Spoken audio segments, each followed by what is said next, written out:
kulit mo noon.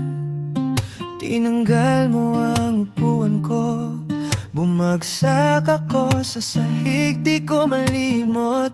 Galit ako noon, halos ayaw na kitang makita. Kaya pag dumadaan ka, umiwas na lang ako palagi sa'yo, sinta. Pero bakit ganon?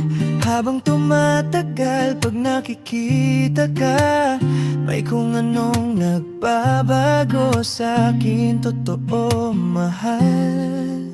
Hindi ko inakalang ikaw pala yung bully noon, ngayon ay nagmamahal ng tapat sa'kin talaga.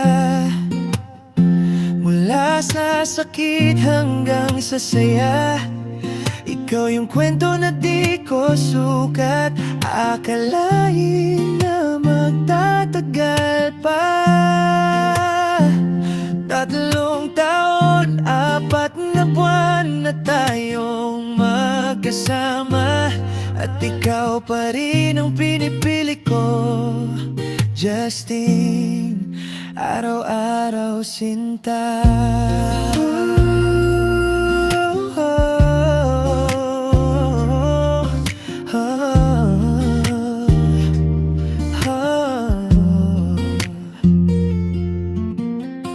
Nag-pandemic, nagkalayo, pero di ka wala sa isip. Pagbalik natin sa Graditel, muntik na akong mapangiti. Kaklase ulit tayo, mas pinapansin na kita. Pag nagtitinda ako sa tiyang, binibiro mo pa ko magkano to na may ngiti ka. Hanggang sa nalaman kong may gusto ka rin, pero di ko in-expect yung friend request mo, di ko agad in-accept namin. Pero nung inad na kita, doon na nagumpisa. Isang chat mo lang, bumalik lahat ng damdamin ko sa'yo, sinta. May sasabihin ako, sabi mo sa akin, tapos bigla kang nag-i-shine ako. Pero ramdam kong may gusto ka rin. Hindi ko inakalang ikaw pala yung bully noon, ngayon ay nagmamahal ng tapat sa'kin talaga. Mula sa sakit hanggang sa saya, ikaw yung kwento na di ko sukat. Akalain na magtatagal pa. 3 taon, 4 na buwan na tayong magkasama, at ikaw pa rin ang pinipili ko, Justine, araw-araw sinta.